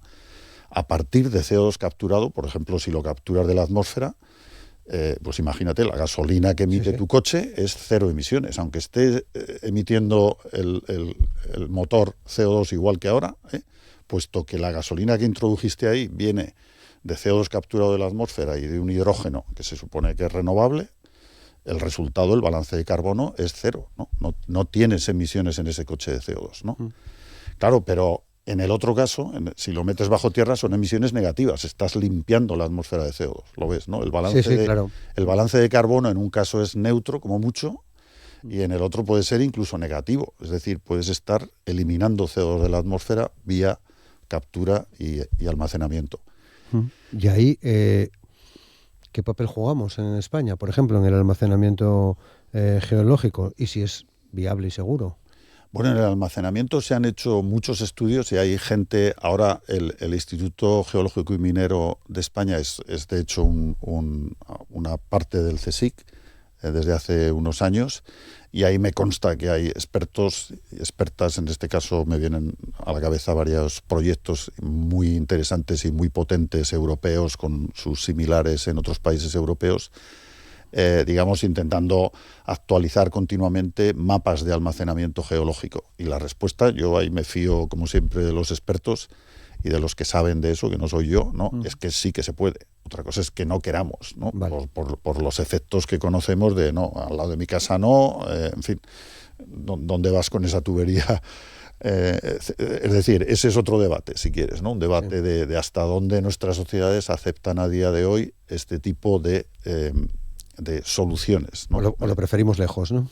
Claro, lo preferimos siempre lejos y eso es. Pero bueno, yo en esto siempre prefiero ser optimista y pensar que, bueno, que ahora que cada vez, por desgracia, los efectos del cambio climático van a ser más evidentes, ¿no? Porque esto cada día, yo, como digo, voy teniendo una edad, es que lo percibo incluso con mi experiencia vital ya, ¿no? Que ocurren cosas que no... Sí, no verlo... Que no ocurrían.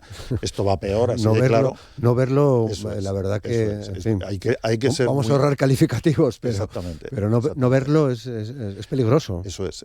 Entonces, a medida que la urgencia climática, si queremos verlo así, se haga cada día más clara, pues también va a tener claro que esto es como cuando, no sé, yo pongo muchas veces, aunque sea exagerado, el ejemplo de una visita al médico donde te dan una muy mala noticia sobre tu salud. Bueno, pues claro, si ante esa realidad no puedes empezar a decir que no a ese tratamiento, a ese tampoco, y al final no a todos los tratamientos, ¿no? Claro. En fin. Bueno, el premio destaca también el éxito de transferencia tecnológica. ¿Qué empresas han adquirido derechos de uso o licencias sobre estas tecnologías y qué interés han encontrado en ellas? Bueno, mira, de eso estamos especialmente orgullosos en nuestro grupo porque la verdad es que siempre hemos ido de la mano de empresas de distinto tamaño. Entonces, empezamos a trabajar por haceros una idea, por daros una visión general, hace 15 años, con un proyecto muy grande ya, el de la planta piloto de La Pereda, para la planta piloto de captura de CO2 de La Pereda con UNOSA, Endesa, y en aquel momento firmamos un acuerdo muy importante de licencia ya con una multinacional que hace ese tipo de tecnologías y que, bueno, que si algún día llegamos a escala comercial, pues se supone que va a tener unos retornos para todos nosotros, ¿no? Y ahora coordinamos, de hecho, un proyecto de 15,5 millones de euros en el INCAR sobre ese salto que hay que dar con estas tecnologías para llevarlo a escala comercial. Y esperamos buenas noticias en los próximos años, ¿no? Ese quizás sigue siendo el proyecto más grande. Tenemos un un acuerdo de licencia también con ArcelorMittal para otro tipo de tecnología. Claro, ArcelorMittal es una empresa muy, muy grande que tiene, claro, que os voy a contar, ¿no? En todo el mundo muchos intereses y, por supuesto, no apuestan solo por una opción. Esto es muy común en las grandes empresas emisoras de CO2, ¿no? No quieren poner los huevos en una cesta solo, luego somos parte de un portafolio muy amplio no tan amplio, ¿no? De tecnologías a nivel global que quieren ver desarrollarse para sus gases particulares, porque de nuevo aquí, si me cambias la escena, ¿no? Perdón por el inciso técnico otra vez, si en vez de gases de una chimenea son de un horno alto, donde la composición me la has cambiado completamente, la tecnología es que es radicalmente diferente otra vez, aunque el material esté haciendo la misma reacción, ¿no? En el tema de captura de aire, hemos firmado un acuerdo con una empresa para mí modélica, además de Asturias, ¿no? que es Citron, ¿no? Que son expertos en ventilación industrial. Yo no los conocía hasta que... Trabajan en todo el mundo, además. Todo el mundo, es que eso es lo que me ha sorprendido. Salieron de aquí, ¿no? De Gijón. Claro. Y entonces, claro, cuando piensas en lo que te he contado de captura de CO2 del aire, ahí la cosa, bueno, la química, vale, pues tiene su parte, ¿no? Que es lo nuestro, pero ahí el desafío grande de verdad también es mover aire. Porque claro, como en el aire, hay tan poquito CO2, si quieres capturar mucho CO2 vas a tener que mover volúmenes gigantescos de aire. Y eso, bueno, pues tiene que costar poco dinero y hacer los diseños bien, ¿no? Tenemos una licencia también con una empresa, una startup británica que está haciendo captura de CO2 en barcos, ¿no? Con nuestra patente también dedicada a ese tipo de aplicaciones. Y por último tenemos una licencia también con una multinacional belga de la cal, que son los primeros, bueno, cómo no, los primeros productores del mundo, los segundos de cal del mundo.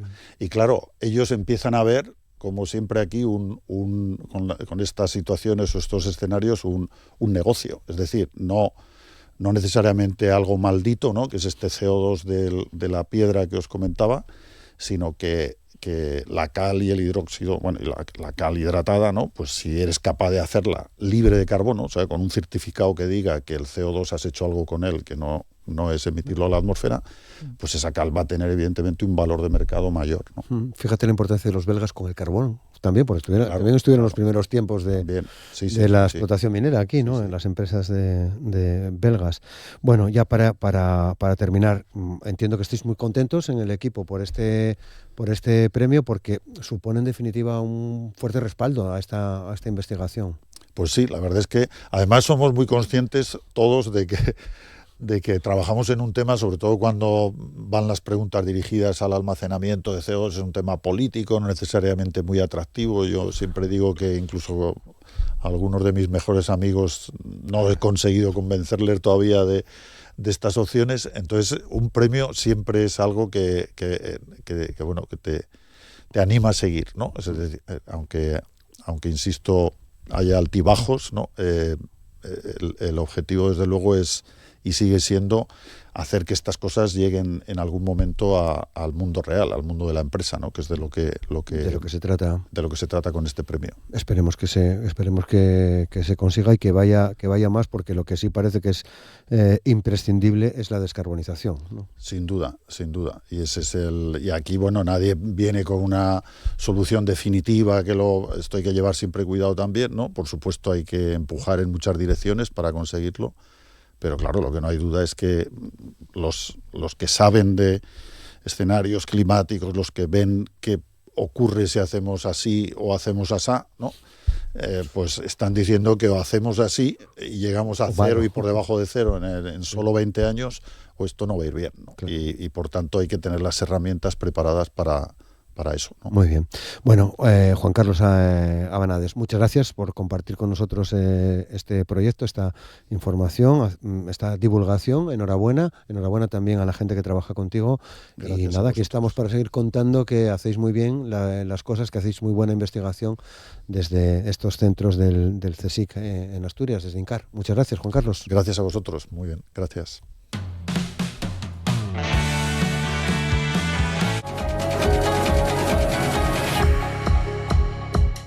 Hoy vamos a cerrar el recorrido que hemos hecho en el programa, que hemos hecho en Asturias al Día, hablando de La Cámara de las Maravillas, que es el libro, es la última novela de María Oruña, que se presenta esta tarde a las 7 en la Biblioteca Ramón Pérez de Ayala en Oviedo, y tenemos la oportunidad, la posibilidad de charlar con María Oruña en el programa, en este día importante sin duda para ella. ¿Qué tal, María? ¿Cómo estás? Buenos días, muchas gracias. Encantada de visitaros. Sí, tengo que decir que en vez de a las 7 me han dicho, yo sé que ponía el cartel a las 7, vale. que es a las 6:30. Bueno. Entonces, para que sean un pelín más madrugadores. Bueno, pues 18:30 en la Biblioteca Ramón Sí. Pérez de Ayala. ¿Ya la conoces, la biblioteca? Sí, ya he presentado otras veces. La verdad Bien. que es un sitio súper chulo. Aparte, como es en el casco viejo de Oviedo, que a mí me encanta, pues genial. Muy bien. ¿Estás contenta de cómo van las cosas? Sí, contenta. La verdad que los lectores, la respuesta es genial y se lo están pasando muy bien con el libro, que es la idea. Así que, bueno, satisfecha. Bien. Bueno, con un caso, por decirlo así, en tu nueva novela en el que nos llevas al coleccionismo privado, a la industria cultural, al mundo del arte. Es ahí donde se produce un suceso que origina esta historia, ¿no?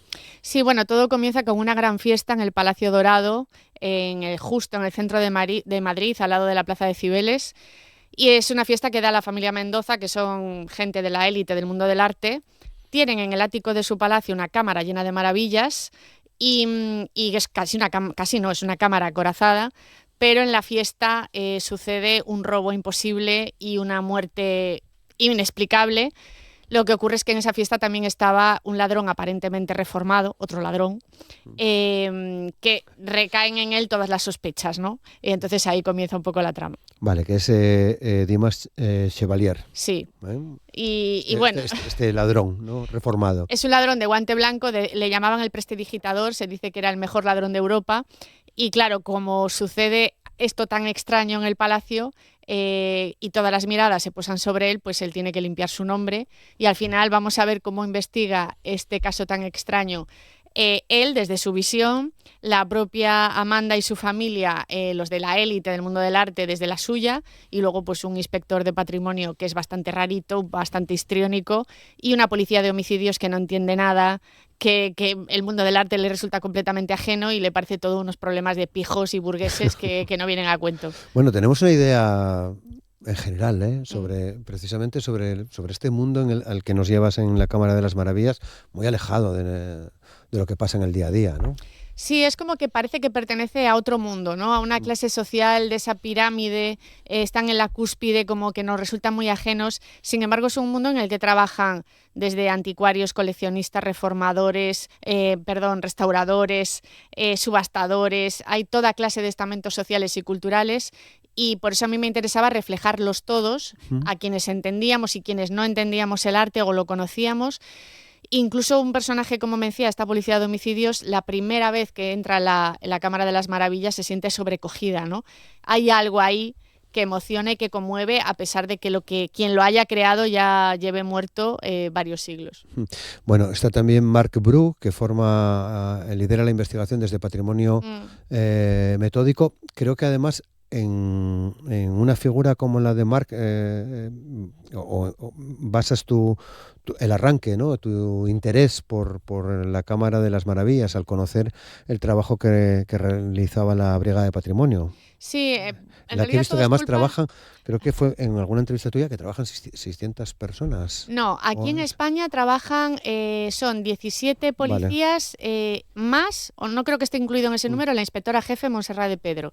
Pero si lo comparamos con otras brigadas similares, la de Italia son unos 600 efectivos para una misma brigada. El FBI tiene 30, más o menos, es oscilante. La OCDC francesa tiene otros 30, colaboran con la Interpol. Y sí que fue interesantísimo, la verdad, visitarlos, ver su fórmula de trabajo. Y sí que es verdad que son poco conocidos. Fue todo culpa de mi anterior novela, El Albatros Negro, que a pesar de que no tiene nada que ver con esta, porque es arqueología subacuática, la búsqueda de un tesoro y grande, tal. ¿no? Sí, aparte era un tesoro real, ahí estaba la gracia. Pero sí salía ya una inspectora de esta brigada, pero la brigada se veía de forma más parcial, ¿no? Más lateral. Entonces yo aquí quise darle más peso y que fuesen un poco la cabeza de la investigación. Y bueno, espero que no les haya importado, les he puesto al chalado de Marc Bru ahí como inspector y que le da todo un toque más divertido, ¿no? Vale.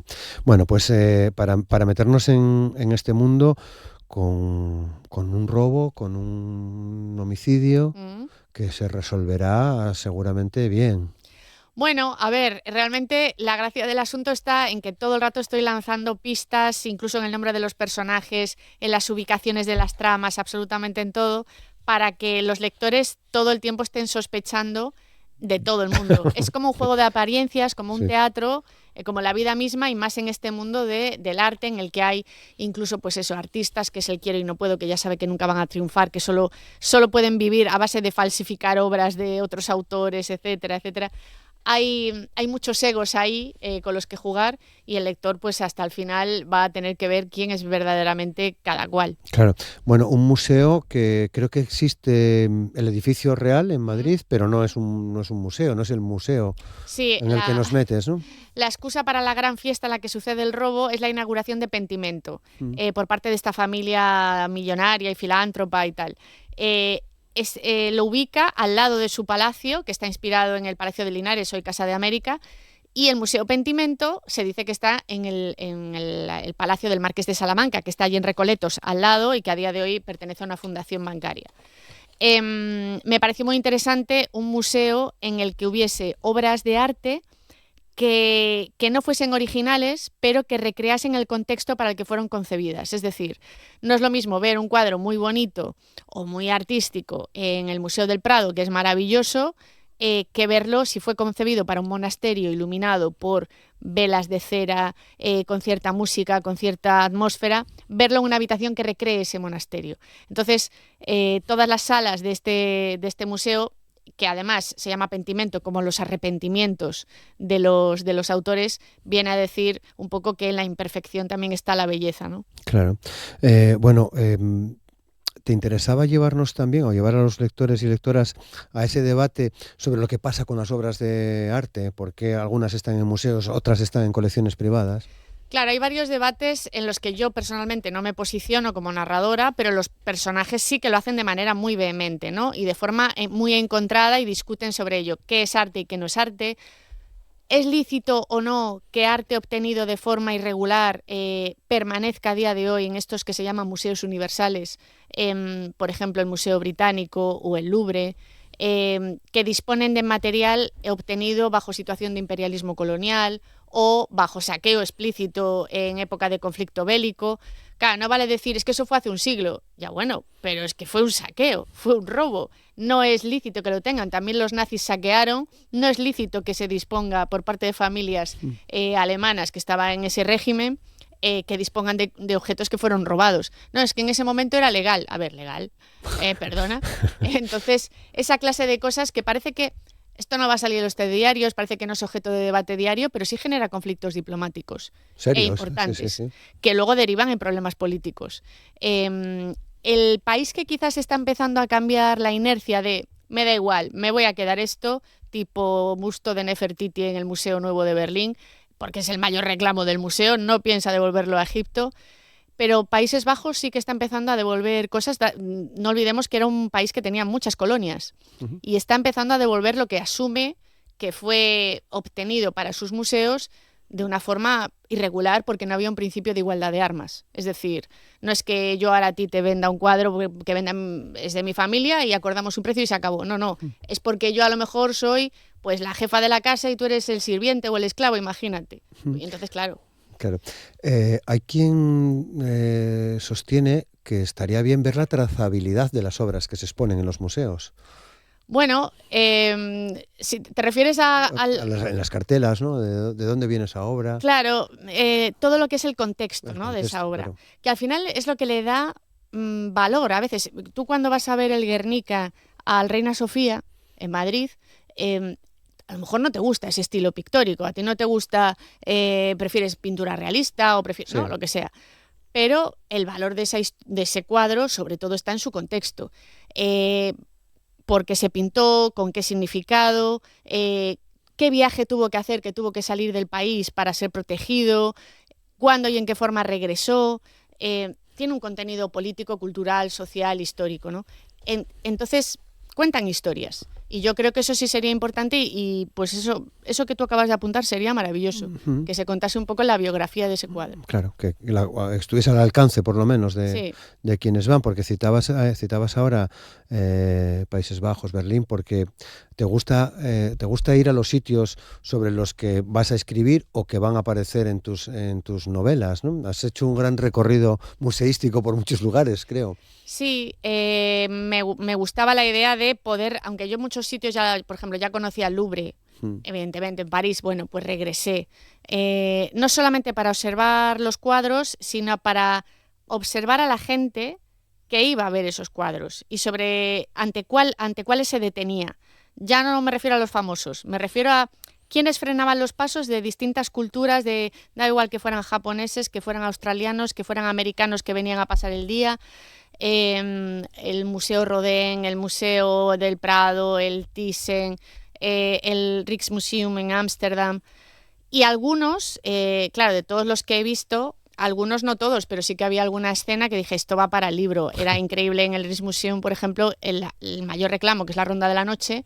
Para no perder ese reclamo y que la gente siguiera yendo al museo, aunque tienen Vermeers, tienen otros maravillosos cuadros, decidieron un cuadro gigantesco, ponerlo detrás de una mampara enorme de cristal del suelo al techo, y entonces los visitantes pueden ver cómo los restauradores trabajan sobre el cuadro en directo, o sea, están viendo las entrañas de la bestia. Y eso me pareció interesante y lo quise reflejar en la novela. Qué bien. ¿Qué nos dices de los ladrones de Guante Blanco? Me temo ¿Cómo te documentaste? Sí, en la vida real no conseguí encontrar ninguno elegante como yo quería, con el prototipo literario. Dije, uy, qué pena, pero sí que me inspiré en ladrones como Eric el Belga, que tiene una autobiografía muy interesante. Era más, casi no sé si más falsificador que ladrón, más creador, casi de forma mística, de todo, sobre todo le encantaba lo gótico y tal. Elmir de Hori, que era un húngaro que hizo muchísimas falsificaciones, sobre todo colocadas en Estados Unidos, hay que decir. Después Stefan Badweiser, que vivía al norte de Francia y se encargaba de ir por distintos países limítrofes, claro, porque lo tenía fácil, a museos pequeños, que eran más fáciles de robar, porque las medidas de seguridad eran inferiores. Claro, tú si vas a un museo como el Prado, puedo asegurar, doy fe, que tiene cámaras hasta dentro de los ascensores, ¿no? Claro. Pero este acumulaba todo en su habitación, sin ton ni son. Era simplemente porque lo tengo y punto. O el hombre araña francés, que sí que actuaba por encargo, que eso es muy raro, actuaba a través de un anticuario y tal. ¿Y qué pasa? Que si conseguía algo que salía muy bien, la egolatría, el narcisismo podía con él, y en el bar por la noche contaba que había sido él, nadie lo creía hasta que alguien lo creyó y ¡zas!, acabó en la cárcel. Son personajes que caen simpáticos, o que nos caen simpáticos, ¿no? Un ladrón de guante blanco, ¿no? No nos caen mal porque no ejercen la violencia, roban a la pirámide social, a los multimillonarios que siguen siendo multimillonarios una vez que se ejecuta el robo, pero no olvidemos que no son Robin Hoods. Es decir, no se lo van a dar al pueblo, siempre sacan un lucro, ¿no? Entonces, sí, no podemos olvidar que son delincuentes, lo que pasa que también la astucia la admiramos, ¿no? Si han sido lo bastante hábiles como para engañar a esa pirámide y a esa élite social. Claro, creo que has tenido en la construcción de la novela, en la construcción de la Cámara de las Maravillas, algunos elementos como estos que solemos ver en las películas, una corchera enorme donde vas situando cómo va evolucionando la trama, cómo van creciendo los personajes. Decides en ese momento también, y pregunto, ¿no, María, si cambias en algún momento, bueno, pues esto me conviene que sea mejor de esta manera? Sí, tal cual, pero eso lo hago con todos los libros. Con todos los libros, sí. Lo necesito porque necesito tener una visión panorámica de todo lo que voy a hacer. Luego ya es microscópica, pero primero panorámica, un dossier de personajes, no puede haber nada de relleno, ni escenas, ni diálogos, ni nada. Todo tiene que tener un sentido. Incluso la conversación más frívola, en apariencia, es para mostrar algo de un personaje, ¿no? Y esto también creo que se tiene que reflejar al final en el propio lector cuando termina, que tiene una visión que no es tan panorámica. Una vez que cierra el libro, sí que se abre esa visión. Entonces comprende el sentido de muchas escenas porque acabo de revelar todo el entramado, ¿no? Claro. Bueno, como dices, es tu método, ¿no? Porque lo aplicas o lo vienes aplicando ya desde el inicio, ¿no? Sí, yo lo hice de manera intuitiva. Yo nunca había hecho cursos de escritura ni no tenía ni idea, ¿no? de escribir un libro, pero de manera intuitiva y natural, pues ya dije, a ver, inicio, nudo, desenlace. ¿Qué quiero contar? ¿Con qué finalidad? ¿Vale la pena el enorme esfuerzo? Porque claro, date cuenta que cada libro se lleva tranquilamente 2 años de mi vida. Tiene que ser algo que sea interesante, que yo crea que vale la pena contar esa historia. En este caso, pues para mí es una historia muy disfrutona, divertida, entretenida, pero claro, tiene que haber algo más. Pues este pequeño debate que se abre sobre pues, lo del arte, la legitimidad de la posesión del arte, etcétera, tal. Entonces tienes que hacer como muchas capas y organizarlo muy bien. Claro, bueno. En cualquier caso te da resultado, ¿no? Porque bueno, de momento sí. Sumas lectores y lectoras cada minuto casi. Bueno, pues ojalá que sigan estando satisfechos, que lo disfruten, que se lo pasen bien, que esa es la idea. Y sobre todo que después, a ver, me encanta cuando me dicen que están investigando. Oye, pues me llamó la atención, claro, si se nombran obras de artes que son muy singulares, muy especiales, ¿no? Entonces que las buscan en internet, que luego dudan sobre yo cuando doy algún dato científico o así, dice, esto no puede ser, y ven que sí. Entonces es divertido. Ya les he echado una mano. En mi página web he puesto pues los principales escenarios con las fotos que yo sacaba mientras me documentaba, las fotos y los links de los museos, de los cuadros tan especiales que cito, y la música también que suena incluso en la fiesta al comienzo, ¿no? O sea, qué guapo, ¿no? Que son detalles que se agradecen, ¿no? Bueno, porque como sé que ahora en las presentaciones me dicen, jolín, he estado buscando y estoy haciéndome yo una lista de Spotify, y yo tranquilo, ya está hecha, está en mariaoruna.com, es gratis y lo podéis ver ahí, es más divertido si queréis, incluso hay quien prefiere verlo al terminar. A ver, un buen libro no necesita explicaciones.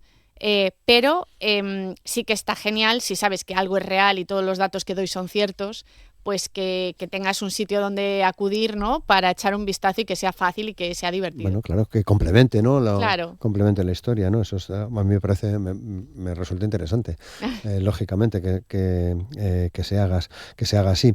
Bueno, y además rompes con tus anteriores novelas, es decir, que Albatros funcionó muy bien, estupendo, pero esto empieza de cero siempre, ¿no? ¿No? A ver, Quiero decir, no te ejerce ningún tipo de presión o tratas de evitarlo, ¿no? No, a ver, los lectores siempre me piden más historias o de la serie de Puerto Escondido, o quieren que haga una saga con El Bosque de los Cuatro Vientos, con El Albatros Negro, ya, pero es que yo funciono por pálpitos. Entonces, siempre soy de la creencia, como te decía antes, si me lleva unos 2 años de mi vida cada libro, o me emociona, me divierte, me supone un reto, si no me aburro. Y si yo me aburro, el lector se va a aburrir. En consecuencia, tengo que seguir ese impulso, ¿no? O al menos a mí me funciona. También cuando escribí El Bosque de los Cuatro Vientos, llevaba 3 de la serie de Puerto Escondido, que son 6, y era un poco como, ¿qué estás haciendo? ¿Estás loca? La serie va genial, ¿por qué cambias ahora a histórica? Yo, porque tengo el pálpito. Bueno. Pues yo funciono así. Bueno, bien, ¿no? Hay que asumes un riesgo. Asumo riesgos todo el rato, porque en realidad cada libro que escribo, incluso dentro de la serie, implicaba un subgénero diferente. Y claro, esto a los lectores les ha gustado mucho, pero podía no haberles gustado nada.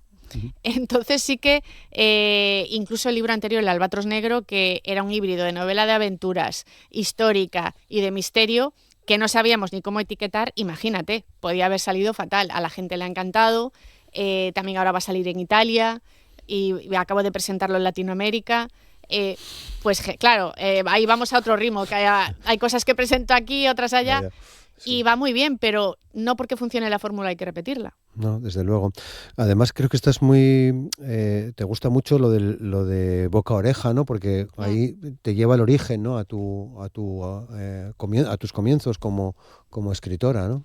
Bueno, la prescripción de lectores y de libreros es lo mejor, porque no tienen ningún interés realmente personal ni comercial. O sea, van a prescribir lo que consideran que está bien. ¿Qué ocurre? Que supongamos que yo tengo una promoción de millones de euros, que no es el caso. Fuegos artificiales cada vez que llego a un lugar, música, cantantes, lo que sea. No importa. Si el libro no le gusta al público, en 2 meses ya no está en las librerías. Y esto es así. Entonces, para mí la gran satisfacción es que todos mis libros, que llevo ya 11 años en esto, se siguen reimprimiendo cada año. No va a salir en titulares, pero eso para mí es el verdadero éxito, ¿no? Qué bien. Bueno, pues seguro que ocurre lo mismo con la Cámara de las Maravillas, que presentas hoy a partir de las 6:30 de la tarde en la Biblioteca Ramón Pérez de Ayala en Oviedo, después de haber estado en los últimos días recorriendo casi media España, ¿no? De Andalucía al País Vasco, ahora Asturias, Cantabria. Sí, mira, el libro salió el 2 de junio y para mí es como si hubiera salido hace un año, porque ya he estado en Burgos, Zaragoza, Sevilla, Alicante, Valencia, Málaga, Santander, bueno, en todas partes. Entonces, pero bueno, muy feliz y, como digo yo, siempre al servicio de los lectores. Y lo que te queda todavía, ¿no? Y lo que queda, sí. María, un placer tenerte también en el programa. Muchas gracias por acercarte a los estudios para hablarnos de la Cámara de las Maravillas, tu última novela. Que disfrutes este momento. Muchas gracias. Muchas gracias y a disfrutar Oviedo hoy. Claro. Además que mira qué buena temperatura. Para mí genial. Viniendo de Andalucía, genial. Sí. Muy bien. María, suerte. Muchas gracias. Gracias.